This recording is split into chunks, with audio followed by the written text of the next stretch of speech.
একজন মা তার সন্তানকে জন্ম দেন নারী থেকে। একজন স্ত্রী সেই ছেলেকেই স্বামী হিসেবে জন্ম দেন হৃদয় থেকে। একজন মা তার অদেখা ছেলেকে অনুভব করেন পেটে হাত রেখে 10 মাস। একজন স্ত্রী সেই অচেনা ছেলেকেই অনুভব করেন বুকে হাত রেখে সারাটা জীবন। একজন মা জন্ম দেন একজন শিশুপুত্রকে। একজন স্ত্রী জন্ম দেন একজন পরিণত পুরুষকে। একজন মা তার সন্তানকে হাত ধরে হাঁটতে শেখান। একজন স্ত্রী সেই সন্তানের হাত ধরেই জীবনের সমস্ত পথটা হাঁটেন। একজন মা তার সন্তানকে কথা বলতে শেখান। একজন স্ত্রী প্রিয় বন্ধু হয়ে সারা জীবন তার কথা বলার সঙ্গী হয়ে ওঠেন।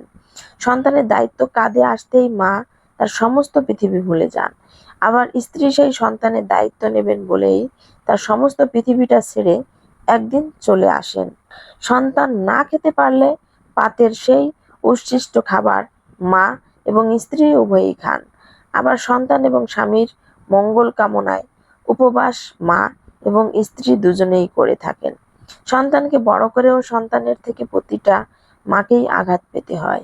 আবার স্বামীকে বিয়ে করেও প্রত্যেকটি স্ত্রীকে এক না একদিন নির্যাতিত হতেই হয়।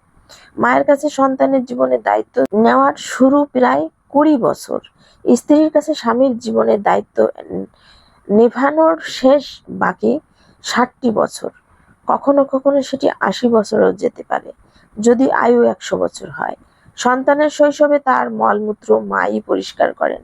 সন্তান যখন বৃদ্ধ হন তখন তার এই একই দায়িত্ব স্ত্রীর কাঁধেই বর্তায়। মায়ের কোল হলো সেই কোল যেখানে সন্তানের জন্ম হয়, অর্থাৎ প্রথম বিছানা। স্ত্রীর কোল হলো সেই কোল যেখানে আমাদের মৃত্যু হয়, অর্থাৎ শেষ বিছানা। কিন্তু সমাজ এবং পরিস্থিতি আজ এমনই যে ছেলেটির বিয়ের পর মায়ের সাথে স্ত্রীর তুলনা করে। প্রতিটা মুহূর্ত মাকেই শীর্ষস্থানে রাখেন। যেখানে দুজনের ভূমিকায় সমান, সেখানে সামাজিক নজরে কেন মা আর স্ত্রীর মাঝে তুলনামূলক দ্বন্দ্বে বারবার পাঁচিল উঠবে বলতে পারেন। গর্ভ থেকে জন্ম নেওয়াটাই মা ও স্ত্রীর মধ্যে যদি সবচেয়ে বড় পার্থক্য হয়ে থাকে, তাহলে শেষ কথা একটাই বলবো, একজন আপনাকে গর্ভে ধারণ করেছেন, অন্যজন আপনার জন্য গর্ভধারণ করবেন। একজন আপনাকে জন্ম দিয়ে মা হয়েছেন, অন্যজন আপনার জন্য আরেকজনকে জন্ম দিয়ে মা হবেন। লেখাটি কে লিখেছেন জানি না, তবে লেখাটা মন ছুঁয়ে গেল। গল্পের রাজ্যের এই গল্পটা আমার খুব ভালো লেগেছে, তাই আপনাদের সঙ্গে শেয়ার করলাম। আর সকাল থেকে আমি ব্লগটা শুরু করেছি।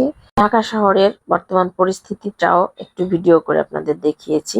রাস্তায় বের হলে বাইরে মিটিং মিছিল কত কিছুই দেখা যায়। যাই হোক, বাচ্চাদের জন্য কয়েক রকমের নাস্তা এনেছি আর সেটা শেয়ার করলাম। সবাই ভালো থাকবেন, ধন্যবাদ, আল্লাহ হাফিজ, আসসালামু আলাইকুম।